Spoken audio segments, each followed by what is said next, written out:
Healing వాస్తుతులకి స్వాగతం మిత్రులారా. మనము ఈ యొక్క స్థాపత్యవేద ధర్మాన్ని, దాని వెనుకున్నటువంటి సైన్స్ని తెలియచెప్పుతూ ఒక మనిషి యొక్క స్వభావానికి, ఆలోచన తీరుకి కారణం తన యొక్క ఆత్మస్పందన, తన యొక్క బై బర్త్ పుట్టినప్పుడు ఉండేటటువంటి ఆ యొక్క సోల్ యొక్క న్యూమరికల్ ఆర్డర్ అని చెప్పి మనం చెప్పుకున్నప్పుడు, ప్రతి మనిషి ఒక స్పేస్, తను ఏదైతే ఇంట్లో ఉంటాడో, తను ఎప్పుడు ఏదైతే గదిలో ఉంటారో ఆ గది యొక్క అమరిక, ఆ గదిలో ఉన్న ఒక వైబ్రెన్సీ ద్వారా వారు ఉద్ధరింపబడతారు. సో మన స్థాపత్యవేద ధర్మం ప్రకారం మనం నేర్చుకున్నది, మనం చెప్పేది ఏంటంటే, అలాగా ఒక మంచి ఆలోచన తీరుకి కారణమైనటువంటి, మంచి ఆత్మ ప్రతిస్పందనకి కారణమైనటువంటి ఆ యొక్క స్పేస్ని ప్రోగ్రామ్ చేసి అందులో ఉండడం అనేది మనం చెప్పుకునేటప్పుడు, ప్రతి భాషకి ఒక గ్రామర్ అనేది ఏ రకంగా ఉంటుంది అంటే, ఒక వాక్య నిర్మాణం చేసినప్పుడు మనకి ఆ యొక్క లెటర్స్, ఆ యొక్క వర్డ్స్ని కలపడానికి కావాల్సినటువంటి ఆ యొక్క హెల్పింగ్ వర్బ్స్ ఏ రకంగా ఉండి ఒక అర్థవంతమైనటువంటి ఒక వాక్యాన్ని మనం తయారు చేయగలుగుతామో, అదే రకంగా ఒక ఆర్కిటెక్చర్లో కూడా ఒక అర్థవంతమైనటువంటి ఒక గ్రామర్ అనేది నిగూఢంగా ఉంది అన్నమాట. ఫర్ ఎగ్జాంపుల్, మనము ఒక పెయింటింగ్ అనేది తీసుకునేటప్పుడు అది ఒక ఇన్స్టెంట్గా అది ఏర్పడదండి. ఒక కాజ్ అనేది ఉండాలన్నమాట.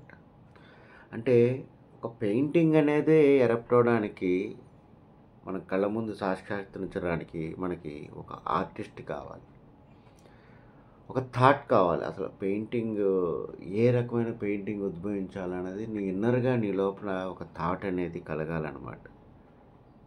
ఒక పర్పస్, ఎందుకు ఆ యొక్క చిత్రం ద్వారా మనం ఏమి చెప్పాలనుకున్నాము. అదే రకంగా కొంత స్పేస్ కావాలి, అంటే ఒక క్యాన్వాస్ అనేది కావాలి ఇక్కడ, మరియు ఒక డైమెన్షన్స్ కావాలి. డైమెన్షన్స్ అనుకునేటప్పుడు అది చిన్నది చేయొచ్చు, పెద్దది చేయొచ్చు. అదే రకంగా చిత్రాన్ని, తన లోపల మేనిఫెస్ట్ అయినటువంటి చిత్రాన్ని కళాకారుడు చెప్పడానికి క్యాన్వాస్ మీద బ్రషెస్ కావాలి, పెయింట్స్ కావాలి. అంటే ఒక ఒక ఒక సక్సెస్ఫుల్ పెయింటింగ్ అనేది మనం క్రియేట్ చేయాలనుకునేటప్పుడు ఒక ఒక ఆర్టిస్ట్ ఉండాలి, ఒక సృజనాత్మకత ఉండాలి, ఏం పెయింటింగ్ చేయాలి అని ఉండాలి, ఒక పర్పస్ ఏంటనేది ఉండాలి, దానికి ఒక స్పేస్ కావాలి, డైమెన్షన్స్ కావాలి. అవన్నీ ఆ కాన్వాస్ మీద పెట్టడానికి మన బ్రష్లు, పెయింట్లు కావాలి. అంటే ఏంటంటే, కొన్ని మెటీరియల్స్, కొన్ని టూల్స్ అనేవి లేకుండా ఒక పెయింటింగ్ కూడా మనం చేయలేమండి. అలాగే మన ఆర్కిటెక్చర్కి వచ్చినప్పుడు, మనం ఒక ఇంటిని బిల్డ్ చేయాలి అని చెప్పి అనుకునేటప్పుడు సర్టన్గా మనకి ఏం కావాలి? ఖచ్చితంగా ఒక స్పేస్ అయితే కావాలి. అంటే స్పేస్ అంటే మన దృష్టిలో ఒక ప్లాట్ అని అనుకోవాలి మనం.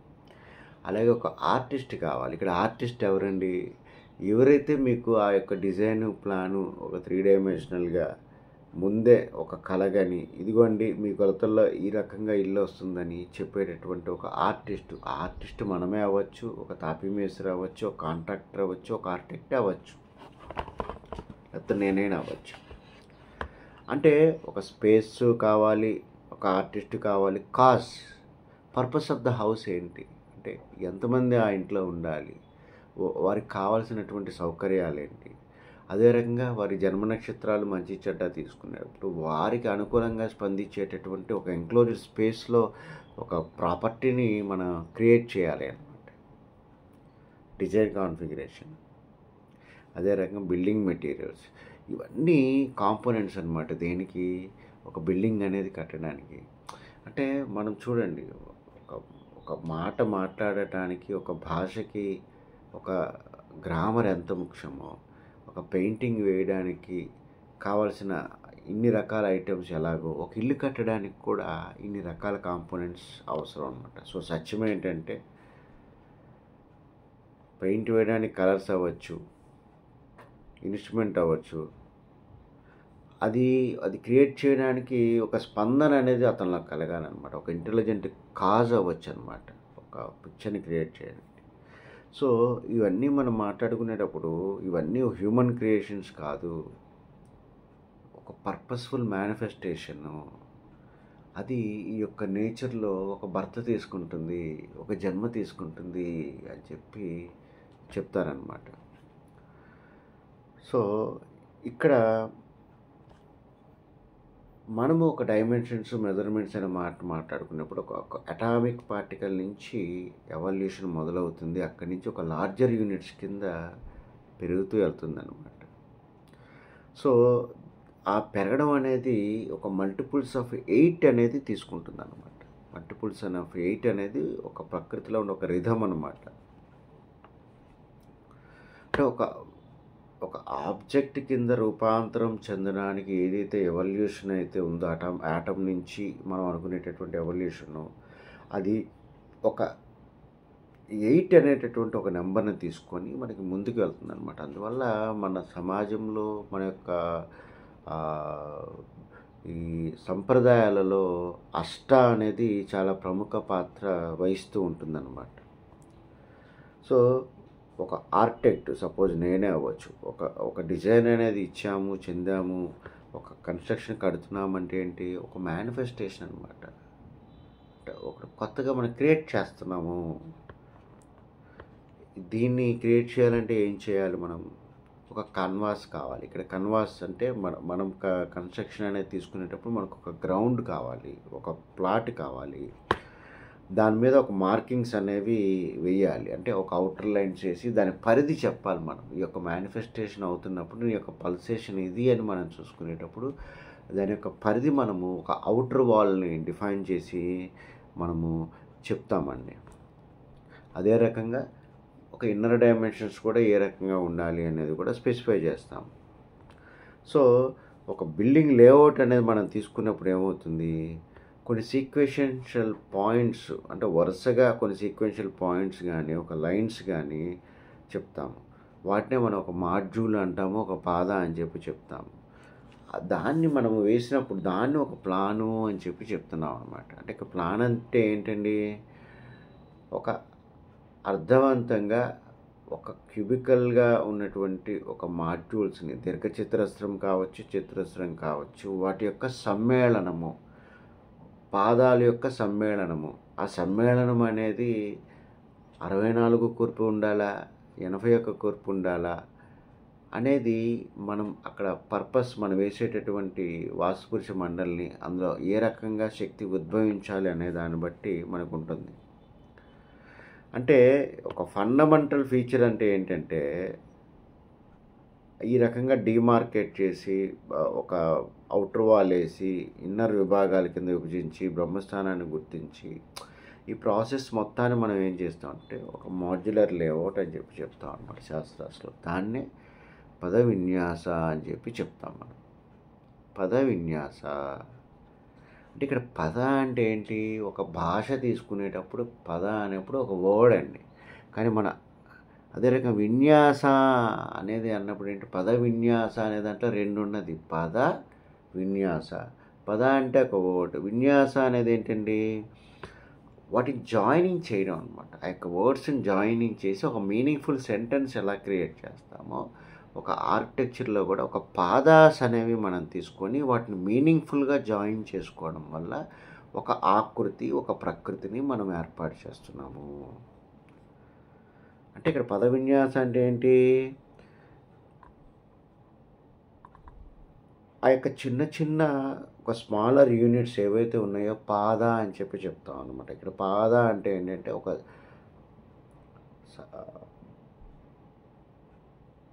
రెక్టాంగులర్ కావచ్చు, అదే రకంగా స్క్వేర్ కావచ్చు. ఇట్లా చిన్న చిన్న యూనిట్స్ని మనం క్లబ్ చేసుకుంటూ వెళ్తాం అనమాట. ఈ క్లబ్ చేసుకుంటూ వెళ్ళడం వల్ల ఏమవుతుందన్నమాట, ఒక గ్రేస్ఫుల్ స్ట్రక్చర్ని మనం క్రియేట్ చేస్తున్నాము అని చెప్పి చెప్తున్నారనమాట. అంటే ఇక్కడ మనం చెప్పుకునేది ఏంటంటే, ఒక భాషకి ద్వారా ఒక వాక్య నిర్మాణం ఏ రకంగా చేస్తామో ఆర్కిటెక్చర్కి కూడా ఒక గ్రామర్ ఉంది. ఆర్కిటెక్చర్లో కూడా అదే రకంగా ఒక వాక్యాలను తీసుకొని ఏ రకంగా కలుపుతున్నామో ఇక్కడ కూడా ఒక పాదాలను తీసుకొని ఒక అర్థవంతమైన మనోహరమైనటువంటి కన్స్ట్రక్షన్ మనం క్రియేట్ చేస్తున్నాము. ఒక పోయం ఏ రకంగా ఒక అర్థవంతంగా ఒక గ్రామర్ని ఫాలో అయ్యి మనం చేసినప్పుడు ఉంటుందో ఒక ఇల్లు కూడా అంత అర్థవంతంగా మనం స్పేస్ని డిఫైన్ చేయాలి అని చెప్పి చెప్తుందనమాట.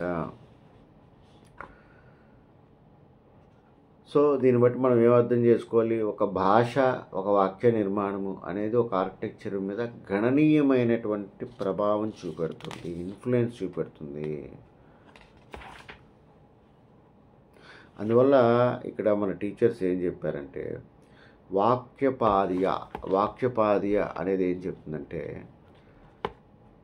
ఏవైతే పదాలు లాంగ్వేజ్లో ఉన్నాయో, ఏవైతే కలర్స్ పెయింటింగ్లో ఉన్నాయో ఇవన్నీ మనం తీసుకునేటప్పుడు those are all the association of the many atomic particles అని చెప్పారు. అంటే ఒక వాక్య నిర్మాణం చేయాలన్నా ఒక పెయింటింగ్ వేయాలన్నా సరే మనకి వాక్య నిర్మాణం చేయడానికి పదాలు కావాలి, అదే రకంగా ఒక పెయింటింగ్ అనేది వేయడానికి మనకి కలర్స్ కావాలి. ఇవన్నీ association of many atomic particles అని చెప్తారు. ఇన్ ద సేమ్ వే ఒక ఇల్లు తీసుకునేటప్పుడు ఆ యొక్క ఎన్క్లోజర్ కూడా ఇది association of the atomic particles చెప్తారనమాట. అందువల్ల ఇక్కడ మనం ఇప్పుడుదా చేసిందంటే ఒక కోరిలేషన్ అనేది ఏంటి, ఒక లాంగ్వేజ్కి ఒక ఆర్కిటెక్చర్కి ఉన్న కోరిలేషన్ ఏంటి అనేది చెప్తారన్నమాట. సో అందువల్ల పద విన్యాసం అనేది ఏంటంటే ఒక మాస్టర్ ప్లాన్ మనం తయారు చేసినప్పుడు ఆ యొక్క మాస్టర్ ప్లాన్ లోపల ఒక జియోమెట్రికల్గా ఒక స్మాల్ స్క్వేర్స్ అని ఉంటుందండి, అది మనం గుర్తుంచుకోవాలి. వాటిని ఒక సీక్వెన్షియల్ ఆర్డర్లో పేర్చడం వల్ల ఒక మంచి బ్లిస్ఫుల్ స్ట్రక్చర్ అనేది అక్కడ మనకి తయారవుతుంది. సో ఏదో ఒక ఆర్కిటెక్చరు లేదంటే ఒక వాస్తు అంటే అది సైన్స్ కాదు అని అనుకునే వాళ్ళకి ఒక అర్థవంతంగా ఇట్స్ ఒక సైన్స్ అన్నమాట.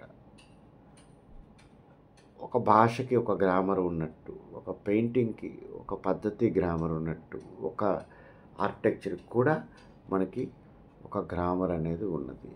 ఇది కాస్త మీరు అర్థం చేసుకుంటారని మన యొక్క సనాతన ధర్మము యొక్క స్థాపత్య వేదము అనేది ఒక పుక్కిటి పురాణం కాదు,